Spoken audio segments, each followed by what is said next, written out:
Down the line, one-word response to one word review to President Trump's speech tonight. I have two: delusional and dangerous. Oh, dangerous. Stole mine.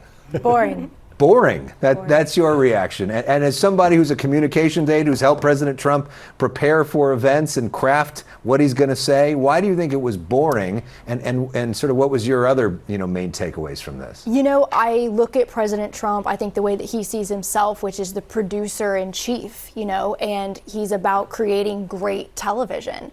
And I think tonight he committed the cardinal sin of TV, which is don't be boring. I think that... What made it boring to you? Well, I would have preferred, what would have been a great TV moment was, good evening to the American people. I've just received word that we've been victorious in Iran. We're going home.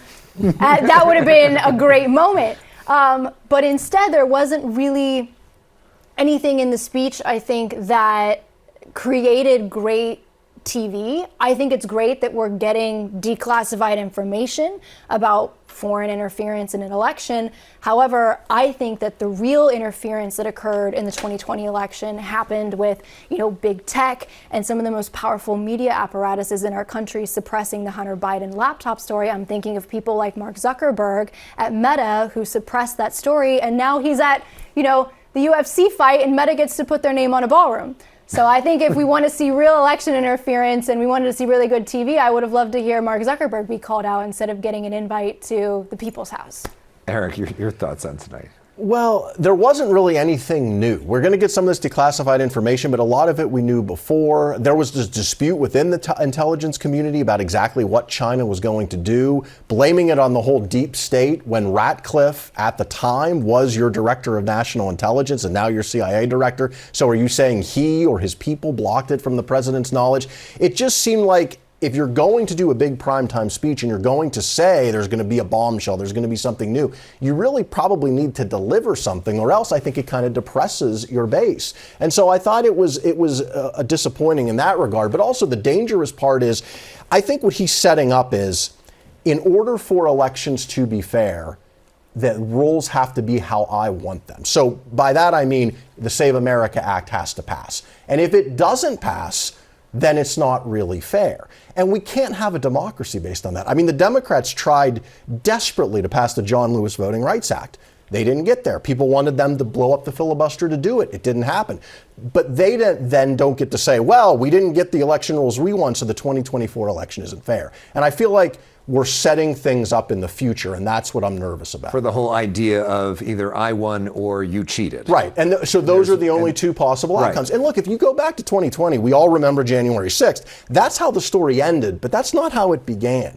It began months prior to the election, when Trump basically said, better watch out, there might be some cheating in this election, and if I don't win, it's probably not going to be fair. He telegraphed it. He said that in 2016, and he said that in 2024, right? And in those situations when he did win, then all of a sudden there wasn't cheating. It was fine, right? Like in the California election, there was cheating apparently for Spencer Pratt running for mayor, but not cheating for Steve Hilton running for governor, who's a Republican who got through in that same thing. And Dina, your thoughts? Well, that leads into delusional, because he just spewed a bunch of lies, saying that somehow there's hundreds of thousands of non-citizens on voter rolls. Even the Heritage Foundation, looking at between 2000 and 2022, found 100 non-citizens voting out of 1 billion. And then the idea that somehow these voting systems are not safe and secure. Fox paid nearly $1 billion because there was no evidence about this. We have been there before.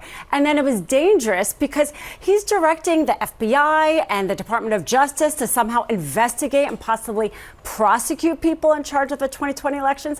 And he calls major networks, ABC and NBC, like part of a plot, and that they should have their, be revoked, their ability to broadcast. Very dangerous stuff coming from somebody sitting in an Oval Office. Well, and he also mentioned that there are journalists who are being paid a lot of money by China to spread propaganda. I'd be curious for a follow-up on who that is, because if that's true, that would be very, very interesting and important to know. I'm just not sure exactly who who he's talking about. So, yeah, and is that even illegal? No. Yeah. I mean, it might be unethical from journalism practices. That's pretty bad from a journalism perspective to be doing that. These days, who's a journalist? Yeah, well, that's a whole other debate that we could have online. But Caroline, as somebody who knows the president, who's worked with him, sort of understands his headspace, why is he picking this?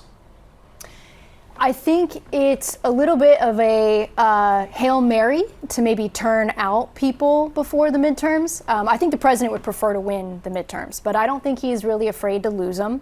I think he's been through the rigmarole and learned that he can survive everything. I mean, his fundraising numbers and poll numbers went through the roof after that mugshot. That mugshot was one of the worst things that politically could have happened for the Democrats. This is when he was prosecuted, when he wasn't president, but he was in between, and that became a rallying cry, became a martyr. His brand, his political brand, does exceptionally well when he is a political martyr, and he knows that. And when I say producer-in-chief, I say that because he has an audience in mind, and his brand does well with that audience when he's a political martyr. And then I think it's a Hail Mary turnout play because I think some of the promises made, promises kept, haven't been kept. I think this war is really unpopular with the American people. I think the American people want to see the president be tougher on deportations, which you watched him pivot to this week. And then I think this issue, I mean, 80% of Americans want voter ID in our elections. They're animated by this issue of election integrity. I think it's a little bit of a play to turn out people before the midterms, yeah. How do you think the Democrats respond to this? I mean, I think they continue trying to turn out, because I actually disagree. I think this is a way of not having people turn out to the elections, because the way to people not make them not vote is by saying their vote doesn't count. It's not fair. This is how you suppress the vote. But he's doing even more than that. I mean, the DOJ is trying to intimidate elections. They just tried with a grand jury subpoena to get 2020 election worker information. That was knocked down by a Trump appointed judge. This is just the beginning. I think he knows he's going to lose the midterms, but he cannot lose. This is his way of sowing doubt in the results. And to your point, if you talk to a lot of Republican Party officials, they're very uncomfortable with this conversation about mail-in ballots being bad because they want people to vote by mail in order for them to win. Yes. We will be seeing all of you again in our next hour because there's more to talk about. We'll see you soon.